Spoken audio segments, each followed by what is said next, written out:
Buen día, el día de hoy vamos a realizar la entrevista al escritor del libro Ética y Justicia Contemporánea para abordar a profundidad las principales tesis de su libro. Nos encontramos con Alexander Cerón, filósofo, abogado y magíster en estudios políticos latinoamericanos, a su vez autor del libro Interculturalidad de Género y Derecho, como de otros artículos en revistas colombianas y del extranjero.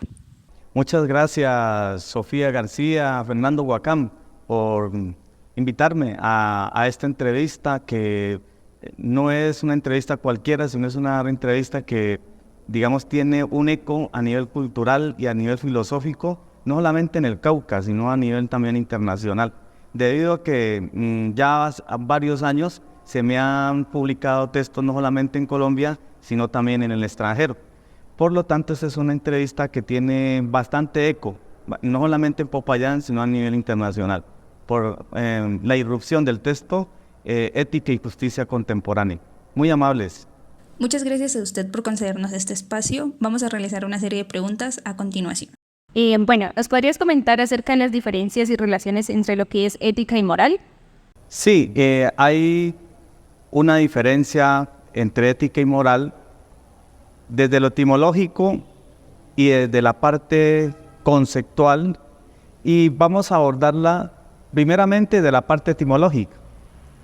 La ética viene del griego, como sabemos, ethos, que significa costumbre, en español costumbre, y la moral viene del latín mores, que significa costumbre. Por otra parte, la ética se pregunta ¿por qué debo hacer lo que hago?, mientras la moral establece qué tengo que hacer. Ahí, una cosa es preguntarse y otra cosa es establecer. ¿Existe algún material o película que tú recomiendes para abordar mejor esta diferencia? Sí, claro, hay una película que se llama Mar Adentro. Ahí se trata de la vida de un tetrapléjico, Ramón Sampedro, quien le exige a la Corte Constitucional Española respecto de la aprobación de la eutanasia, porque su forma de ver la vida se torna indigna porque él queda cuadrapléjico.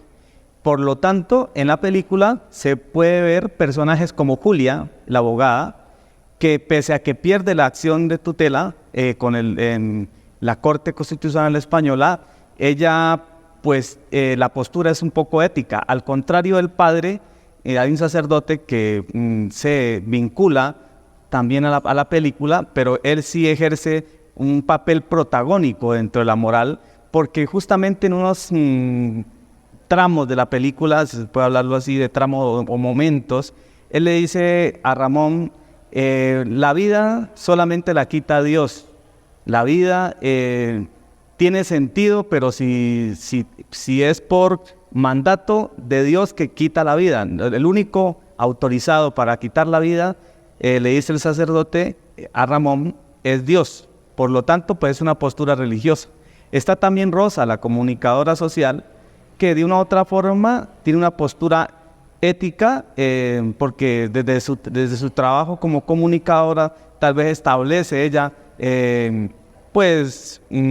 algunos parámetros que hemos hablado de la reflexión sobre de la vida en sociedad, una reflexión sobre la vida buena que le trata de inculcar a Ramón. No obstante, pues eso casi no termina aceptándolo Ramón. No obstante, al final de la película vemos como todas, tanto Rosa como Julia y otra protagonista, terminan dándole a Ramón o suministrándole el cianuro, con el cual finalmente se quita la vida. Continuando con el tema, ¿podrías darnos una definición de lo que es moral y ética? Sí, bueno, primero hablemos de la relación entre ética y moral. Digamos que la relación es que son, tanto la ética como moral, son una reflexión sobre las buenas prácticas en sociedad, y hay autores que han definido, obviamente, la ética como la moral. La moral la definió Adela Cortina, y ella dice que la moral hace parte de la vida diaria. También dice que la moral es aquella la que propone acciones concretas en casos concretos, y para el caso de Pérez Luño, él va a decir que la moral es un sistema normativo regulador de la conducta humana individual o social. Y él dice también pues que de una u otra forma esa moral es una especie como de moral pensada. A diferencia de José Luis Aranguren, que también establece algo muy parecido a lo de Luño y que dice que la moral es una especie de moral vivida, y Ronald Dworkin, por supuesto, dice que los estándares morales prescriben el modo como debemos tratar a los otros. Bueno, finalmente podemos ver que en torno a la moral, Adela Cortina dice que la moral es aquel lenguaje no especializado. Ahí podemos colocar el ejemplo de un estafador en Colombia que llegó hasta quinto semestre en la Universidad del Cauca, no se graduó nunca de abogado, pero estafó más de 30 personas más, tal vez, y el aparato de justicia no pudo hacer nada con él, porque él no es disciplinable. En cambio, el abogado titulado, evidentemente, tiene que disciplinarlo el Consejo Superior de la Judicatura. Al contrario, el estafador, que solamente es la ley penal, el Código Penal colombiano, la Fiscalía, quien le imputó cargos por estafa agravada, y en este momento el señor se encuentra pagando una pena de prisión de 5 años y medio, en este momento con el beneficio de casa por cárcel. Entonces vemos que él actuó, digamos que un lenguaje no especializado, solamente tuvo quinto semestre de Derecho, no más, y con eso tuvo para convertirse en un referente en el departamento del Cauca, Colombia, como un estafador.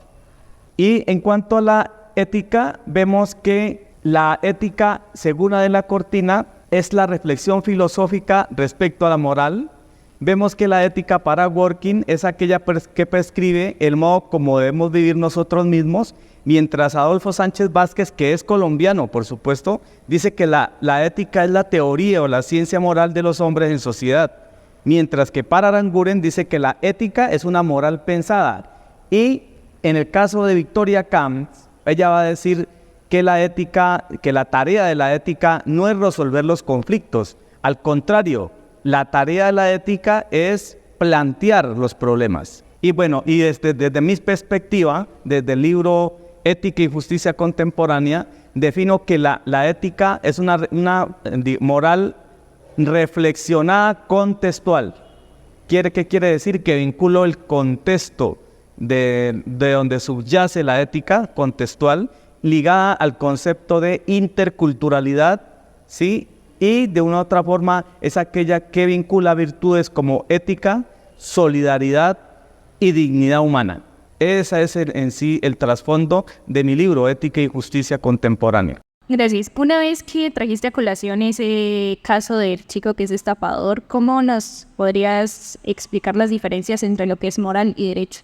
Bueno, en cuanto a ese caso, la moral, digamos que estaría el estafador violando el falso abogado, quinto semestre de Derecho, estaría él vulnerando el código moral, porque la moral se refiere a las normas y valores que rigen el comportamiento humano y que son aceptadas por una sociedad determinada, mientras que el derecho es el conjunto de normas jurídicas que regulan el comportamiento humano y que son impuestas por el Estado.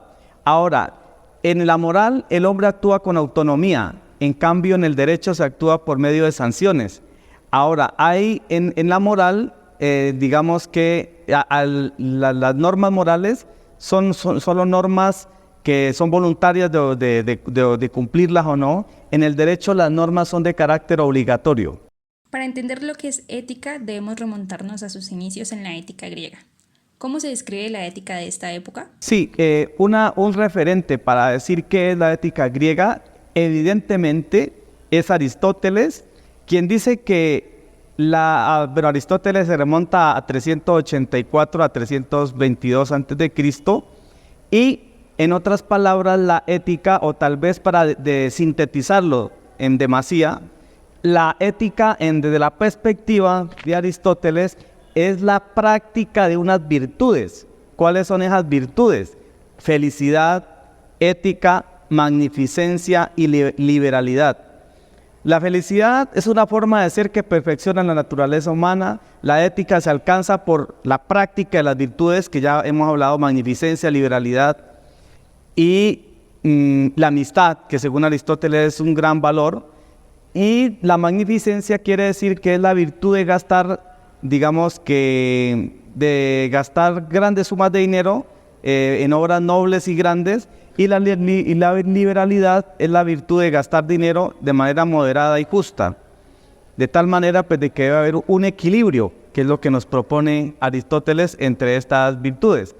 Por su parte, pues también para definir la ética griega deberíamos remitirnos a Platón, un filósofo que define la ética como una forma de política, que describe el estado ideal, que también liga a la ética con la práctica de unas virtudes como justicia, prudencia y templanza. La justicia para Platón es el pilar fundamental del Estado y es un deber universal, indispensable, mientras que la prudencia es la virtud de la razón guiada por la inteligencia, mientras que la templanza podemos ver en Aristóteles que es la virtud de gobernar los deseos en la medida adecuada, es decir, es colocarle freno a esos deseos que el hombre tiene y que se ve como, digamos así, un poco tentado a asumirlos. Un ejemplo clásico para esa templanza, el docente de una universidad que teniendo una estudiante, pues le gusta físicamente o le atrae, y ese docente pues no espera que esa estudiante se gradúe o que deje de ser su estudiante y la enamora. Sí, cuando se sabe que el Código de Ética Docente en Colombia, la Ley 278, impide que un docente se pueda enamorar de una estudiante, más pues por el principio de ética, ¿no? De ética docente.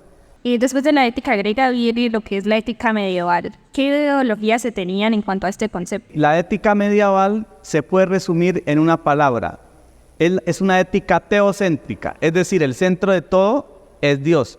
También tienen en cuenta unas virtudes, las cuales pues obviamente tienen que, digamos que es una práctica de unas virtudes diferentes a la edad antigua. Ahora nos encontramos frente a la templanza, fortaleza, justicia, y de una u otra forma lo más relevante es que el centro de todo es Dios. Ya no es como antes en la antigua, sino que ahora el centro de todo es Dios. Por eso pues también tiene unos grandes representantes que podemos colocarlos para poder definir la ética medieval, como San Agustín y Santo Tomás. San Agustín dice que la ética está ligada a encontrar la felicidad, pero mediante la contemplación de Dios, es decir, mediante la práctica de unas virtudes cristianas como fe, esperanza, caridad, al igual que San Tomás, pues que va a decir que la ética está ligada a encontrar la felicidad, pero con la idea de Dios, el bien, y también la práctica de unas virtudes morales como justicia, fortaleza y templanza. Eso con respecto a ambos. ¿Cuál sería la diferencia entre San Agustín y Santo Tomás? Ahí valdría la pena preguntarnos, y es que en San Agustín prevalece la razón sobre la fe, y en Santo Tomás la razón es más un poco intelectual. Y en el caso de San Agustín Dios es perfecto, y en el caso de Santo Tomás es infinito e invisible. Y en cuanto a la ética medieval, ¿hay alguna película? Sí, es una película de Humberto Eco, ¿sí? El nombre de la rosa. Ahí encontramos nosotros grandes rasgos de lo que significa la ética medieval, y todo se concentra en un personaje que llama Axo de Melk, un joven novicio en una celda benedictina donde se traza unos tramos en donde lo más importante es la pobreza, la castidad y la obediencia. Por lo tanto, tenemos ahí a Leonardo de Vázquez, que es un monje, ¿sí?, que de una u otra forma orienta la vida de Axo, y le incumbe un gran sentido investigativo a la película, y por lo tanto pues ahí se ve y se puede destacar cómo la Santa Inquisición jugó un papel importante en esa época, ¿sí? Y también se pueden ver la guerra entre franciscanos y benedictinos, que de una u otra forma lo que los unía o los que lo hacía converger eran los tres votos: pobreza, castidad y obediencia. Y también hay algo que se puede rescatar, y es que la risa en esa película es sancionada, porque acordémonos que en ese momento se escondía un libro importante de la edad antigua, que es Aristóteles, porque Aristóteles significaba un peligro para la Edad Media. Por lo tanto, la risa sí tiene pues obviamente que un sentido importante dentro del trama de la película El nombre de la rosa. Con la finalización de la ética medieval se hace apertura a lo que es la ética moderna. ¿Qué se puede resaltar de la ética de esa época? Bueno, aquí con la ética moderna aparece ya en el Renacimiento un libro que se llama El Príncipe, de Nicolás de Maquiavelo. Entonces, para definir la ética moderna, primero que todo, es una ética antropocéntrica, donde el centro de todo ya no es la fe, como en la Edad Media, sino que es la razón, lo más importante. O sea, la ética moderna es antropocéntrica. Y por lo tanto tiene otros exponentes como Maquiavelo, Rousseau, Kant y Hegel. Maquiavelo, pues, escribe el libro El Príncipe, donde la frase célebre es: el fin justifica los medios. Y en El Príncipe, en esta obra, vemos cómo Maquiavelo entonces le enseña al lector a mirar cuál es la forma de un gobernante llegar al poder y mantenerse en el poder. Por lo tanto, de ese libro El Príncipe subyace un concepto de ética muy diferente a lo que hemos hablado. Hay una oposición entre ética y moral, es decir, la política es amoral. Sí, el fin justifica los medios. El gobernante no requiere ser moral ni cultivar siempre actos morales. Y entonces, por lo tanto, hay una oposición entre política y moral, entre moral y Estado.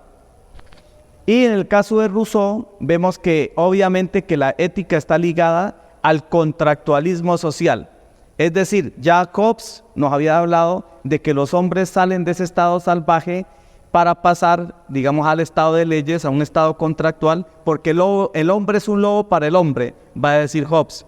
En cambio, Rousseau es diferente. No parte de que el hombre sea malo por naturaleza, al contrario, Rousseau habla de que el hombre nace bueno y la sociedad lo corrompe.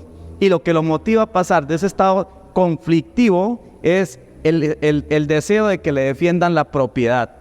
Por lo tanto, pues la ética está ligada al contrato social, donde el hombre recupera la libertad y la igualdad política en condiciones de toda moralidad. ¿Sí?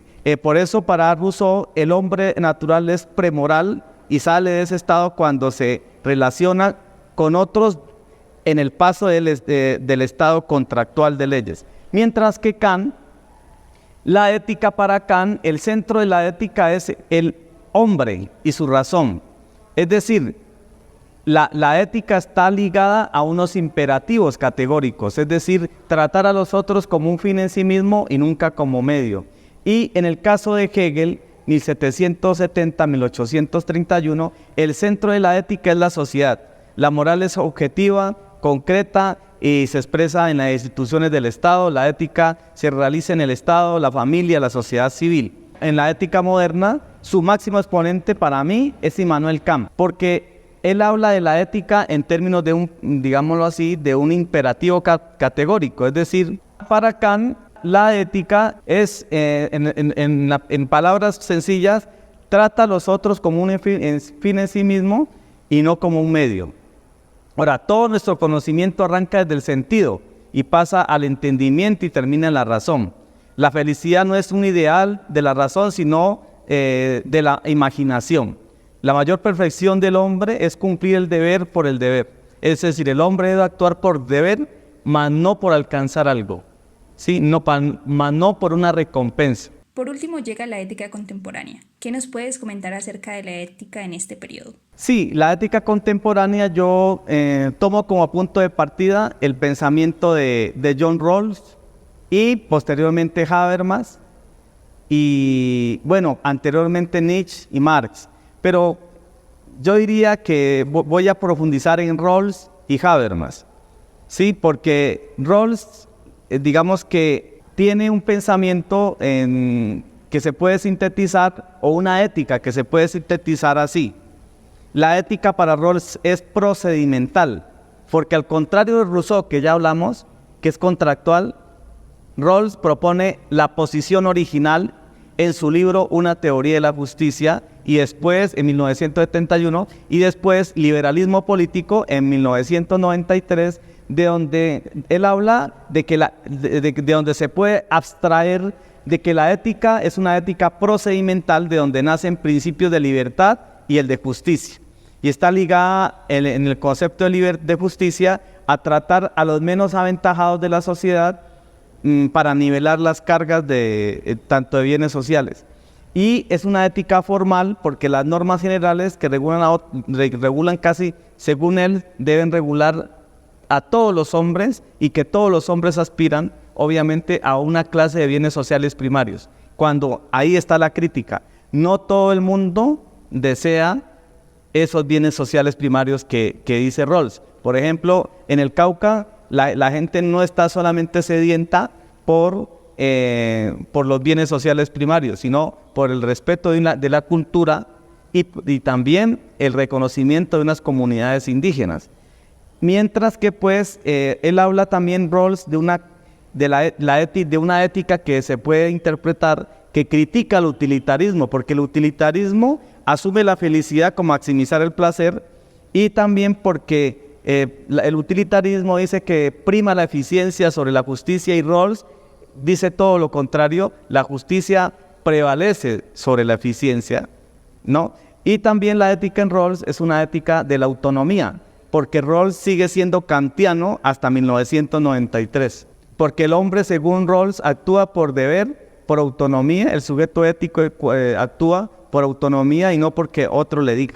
Lo mismo que Immanuel Kant. Y para terminar esa ética contemporánea, podemos aterrizarla a lo que en Latinoamérica se ha hablado como ética. También hay una ética desde Latinoamérica, y no es una ética ligada al eurocentrismo, porque antes de hablar de la ética en Latinoamérica, tocaría hablar de qué es el eurocentrismo. El eurocentrismo es pensar que todo lo más importante a nivel de conocimiento viene de Grecia, como ya acabamos de hablar con Aristóteles, Platón, y no. En Latinoamérica vemos que nacen otras posturas, como la de Enrique Dussel. Enrique Dussel, por el año 73, habla en un libro, Filosofía de la Liberación, de que el conocimiento no arranca en Grecia, sino de los mismos contextos latinoamericanos. Por lo tanto, pues la ética para Dussel es una ética del reconocimiento del otro. ¿Quién es ese otro? La mujer frente al varón, la cultura popular frente a la hegemónica, la clase dominante frente a la clase oprimida, el empobrecido, marginado, discriminado política y culturalmente. Y también se puede hablar de una ética en Enrique Dussel como una crítica al eurocentrismo, que ya les dije qué es, y es una ética de la liberación, y es una ética de la responsabilidad solidaria que afinca su mirada a los discapacitados, empobrecidos, y es una reflexión práctica al servicio de la humanización, el buen vivir y la felicidad de los pueblos latinoamericanos que son, digamos que dominados por Occidente. Y tenemos también, hablando de la ética latinoamericana, el pensamiento de Raúl Forné Betancourt. Con Raúl Forné Betancourt hemos escrito 2 libros, en el año 2011, en el año 2017, y 3 libros, y en el año 2019. De todos estos años, puedo yo sintetizar que la ética en Raúl Forné Betancourt es una ética ligada a la interculturalidad. Esto tiene mucha relación con el libro Interculturalidad, Género y Derecho de mi autoría, quien lo prologa Raúl Forné Betancourt, quien se habla que la interculturalidad es el diálogo entre culturas, ¿sí? Es una ética, ahí subyace una ética del otro, y sobre todo una reivindicación de la mujer dentro de las perspectivas de género. Por lo tanto, la ética está ligada en Raúl Forné Betancourt a la interculturalidad. Es una ética reconstructiva, porque se postula de su estructuración axiológica, porque los contextos se transforman aportando a los procesos sociales conflictivos. No solo resuelve los conflictos interétnicos, sino que responde a la diversidad propia de Latinoamérica y de los pueblos latinoamericanos. Es una ética también se puede decir en Raúl Fornet, es una ética como una práctica de un universalismo concreto, también donde aspira a la hospitalidad y a la justicia y la interculturalidad. Esa interculturalidad va más allá del multiculturalismo, es una tesis del libro Interculturalidad, Género y Derecho. La interculturalidad para Raúl Fornet no es mestizaje, y es un diálogo donde incluye todas las culturas, ¿sí? y hasta incluso a las dominadas, y es una ética del reconocimiento del otro. Ahí yo creo que hasta este año 2017 yo haría un balance de la ética. Nuevamente agradecer por permitirnos este espacio que nos deja más claridad acerca de la ética y la moral, así como su evolución a lo largo del tiempo. También resaltar la importancia de las propuestas mencionadas anteriormente por Fornet Betancourt y Dussel en la ética latinoamericana. Muy amables usted, Sofía García, Fernando Guacam, por esta entrevista. Créanme que es una entrevista que va a tener eco no solamente en Colombia, sino a nivel internacional, tal cual como se ha dejado plasmado en los textos que he publicado en el 2011,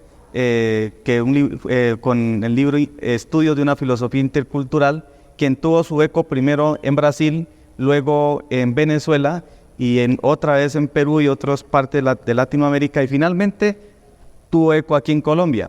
Es irónico. Y en este texto y yo que no sé cómo vaya a ser en este último libro, Ética y Justicia Contemporánea, yo creo que puede ser a la inversa. El eco yo creo que puede ser a nivel local y luego internacional. De todas maneras, ustedes hacen parte de la historia del texto antes de presentarlo a la comunidad académica.